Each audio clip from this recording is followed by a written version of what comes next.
තෙරුවන් සරණයි. අපි අද කතා කරන්නේ මීට කලින් අපි වීඩියෝ එකක් දැම්මා heartbreak එකක් වුණොත්.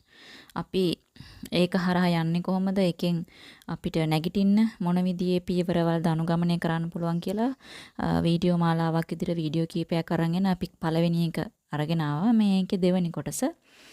අපි කාරණා තුනක් කතා කළා පළවෙනි වීඩියෝ එකේ. මේකෙදී අපි පටන් ගන්නෙ දැන් කොහොමද අපිට රිලේෂන්ෂිප් එකක් තිබිලා ඒක නතර වුණොත් ඉස්සරහට යන්න නම් අපි මොන වගේ දෙයක්ද කරන්න ඕනි.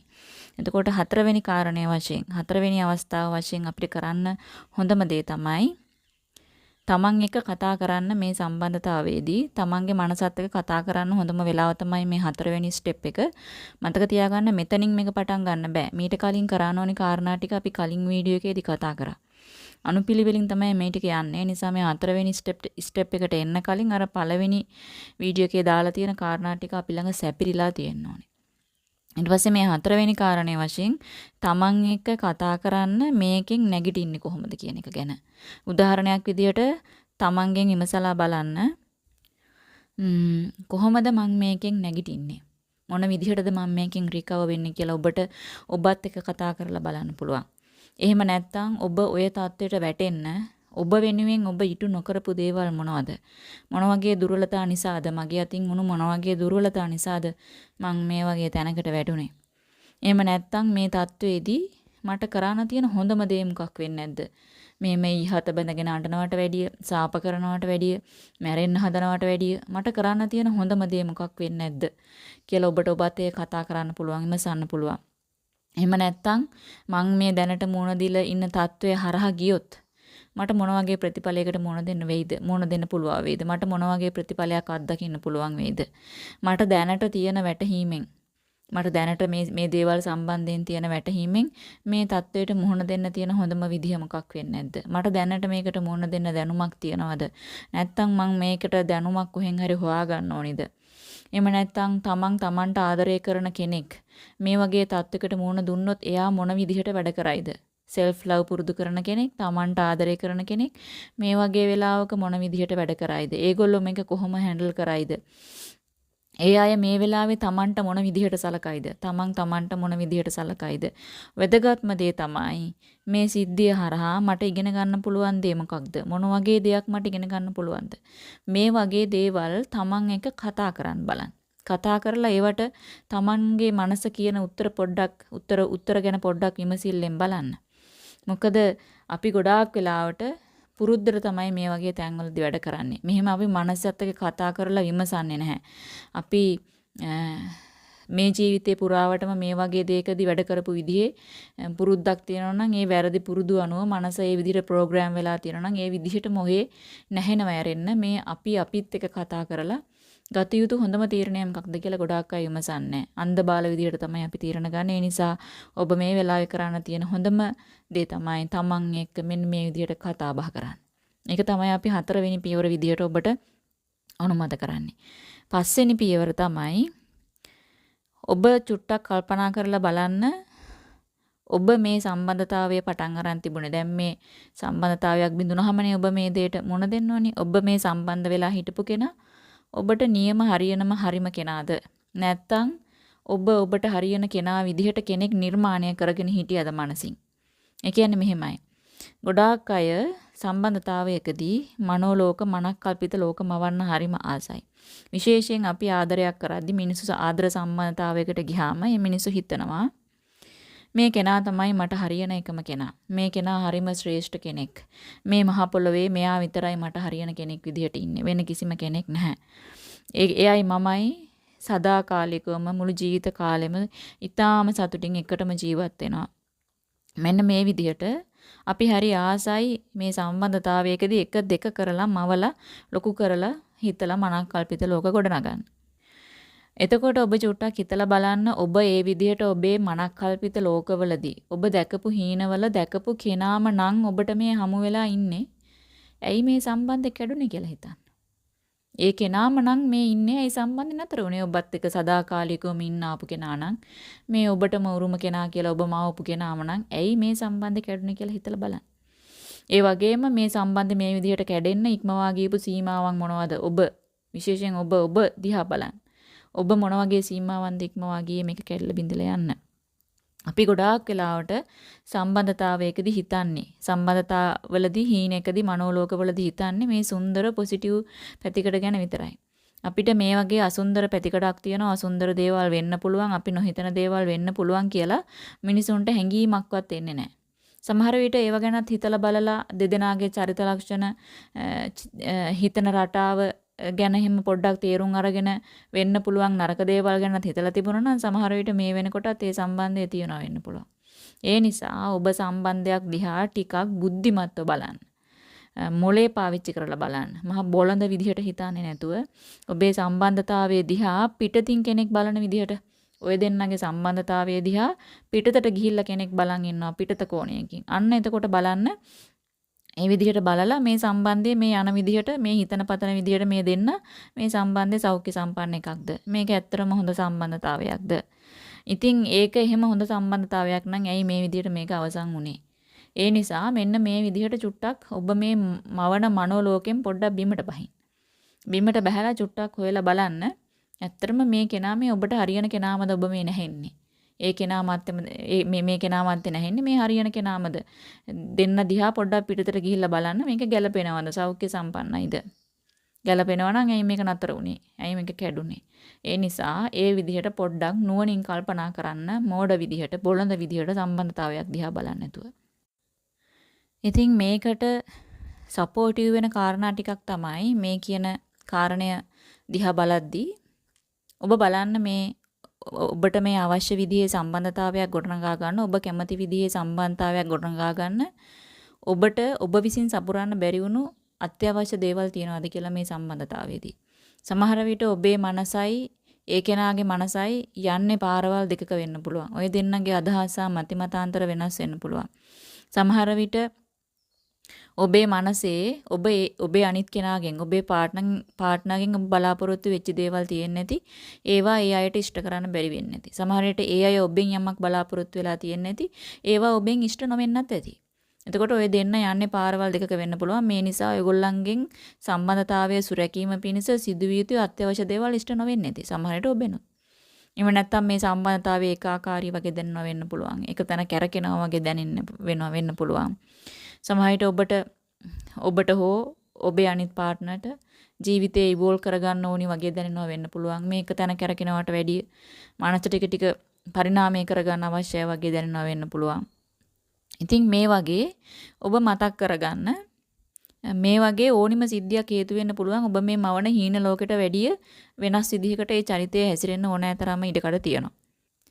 ඉතින් ඒ නිසා මේ කාරණා ගැන සම්බන්ධතාවයකදී ඔබ චුට්ටක් ගැඹුරින් නුවණින් කල්පනා කරලා බලන්න. එතකොට ඔබටම තේරුම් ගන්න පුළුවන් මේ අනවශ්‍ය දෙයකට තමයි මම මේ හිතරිදවීම් ගන්නෙ.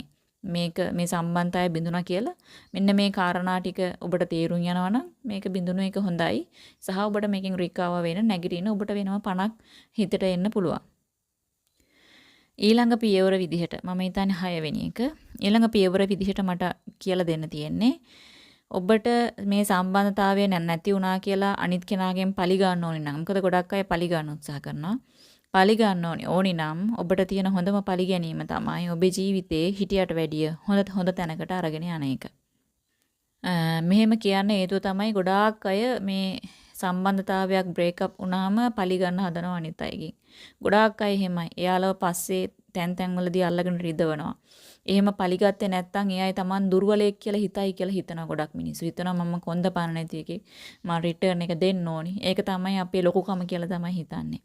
එතකොට ඒ අයගේ මොකක් හරි දුර්වලකමක් වෙන කවුරු හරි ඇවිල්ලා Tamanට කිව්වොත් ඒ දුර්වලතාවය අල්ලගෙන පලිගන්න ඒ දුර්වලතාවය යූස් කරනවා. ප්ලෑන් කරනවා. මතක තියාගන්න. ඒක කවදාවත් ඔබේ අනාගත රිලේෂන්ෂිප් වලට යහපත පිණිස පවතින්නේ නැහැ. ඔබේ ජීවිතේ අනාගතේ ඉවෝල්ව් වෙන්න පරිණාමය වෙන්න ඉහළට යන කවදාවත් යහපත පිණිස ඒක පවතින්නේ නැහැ. ඉතින් ඒ නිසා අපි පරිගන්න යනවා නම් මේ විදිහට අපි මේ සම්බන්ධතාවයක් හැදුනා කියලා අපි යාළගෙන් පරිගන්න යනවා නම් මතක තියාගන්න අපිත් ඒ අයගේ මට්ටමටම වැටෙනවා. ඒ අයට වැඩිය වෙනස් වෙන්නේ නැහැ. ඒ අයට වැඩිය උසස් මිනිස්සෙක් වෙන්නේ නැහැ. අපිත් ඒගොල්ලන්ගේම සම මට්ටමටම වැටෙනවා අපි පරිගන්න යනවා නම්. ආන්න ඒක තමයි ඇත්තටම අපේ දුර්වලකම. එහෙම නැතුව අපි හිතන් ඉන්නේ පලි ගත්තේ නැත්තම් දුර්වලයි කියලා. ඇත්තටම දුර්වලකම තමයි අපි ඒගොල්ලන්ගේ ලෙවල් එකට වැටෙන එක පලි ගන්න ගිහිල්ලා. එතකොට ඒගොල්ලන්ගේ අපේ අතර මොකක්ද තියෙන වෙනස? ඒගොල්ලෝ අපිව රැවටුවා නම් හරි අපිව අතහැරියා නම් හරි සම්බන්ධතාවය කඩලා බිඳලා දැම්ම නම් හරි අපි පලි ගන්න යනකොට අපිත් ඒගොල්ලන්ගේ මට්ටමටම වැටෙනවා. මතක තියාගන්න ඔබ කියන්නේ ඔවුන් නෙමෙයි කියන එක. ඔබ කියන්නේ ඔවුන් නෙමෙයි. එහෙනම් ඔබ වෙනස් වෙන්න ඕනි ඒගොල්ලන්ගෙන්. ඒ නිසා කවදාවත් පලි ගන්න යන්න එපා. මේ මානසිකත්වයේ අතහැරලා තමන්ගේ ජීවිතයේ ඒගොල්ලෝ ඉන්නවට වැඩිය ඉහළ මට්ටමකට අරන් යන වැඩක් තියෙනවා නම් මොකක් හරි ක්‍රියාපටිපාටියක් තියෙනවා නම් අන්න ඒකට ફોකස් කරන්න ඔබේ මනස. ඔබව ඒගොල්ලෝ ඉන්න මට්ටමට වැඩිය ලෙවල් අප් කරගන්න තැනකට ඔබේ ජීවිතය අරගෙන යන දෙයක් තියෙනවා නම් අන්න ඒකට ફોකස් කරන්න. හිතන්න ඔබ කොහොමද මේ තත්වෙන් ඉවෝල්ව් වෙන්නේ, ඉහළට යන්නේ, පරිණාමය වෙන්නේ. ඔබ කොහොමද හිටියට වැඩිය හොඳ කෙනෙක් වෙන්නේ කියලා හිතලා බලන්න. ඊළඟ පියවර තමයි ඔබ අනුගමනය කළ යුතු ඔබ ඔබේ මනසින් සම්බන්ධතා ගැන හදාගෙන ඉන්න අන්ධ විශ්වාස ටික මනසින් අතාරින්න. මොනවද අන්ධ විශ්වාස? අපි මේ වගේ අමිහිරි අත්දැකීම් වලට මුහුණ දෙනකොට මිනිස්සු සමාජයෙන් ගන්න එක එක මතිමතාන්තරات එක්ක මනසේ ඊටාම නෙගටිව් අන්ධ විශ්වාසයන් මනසේ හදා ගන්නවා. සාමාන්‍යයෙන් මේ වගේ හිතරිදුමකදී ගොඩක් අය හිතනවා මට ආයෙත් ආදරයක් හොයාගන්න බැරි වෙයි. මං හිතුවා වගේ හොඳ කෙනෙක් මට නැති වෙයි. හැම පිරිමියාම හැම ගැහණියම එක වගේ. දැන් පිරිමියෙක් නම් හිතරිදවගෙන ඉන්නේ එයා හිතනවා ඔක්කොම ගෑනු එක වගේ.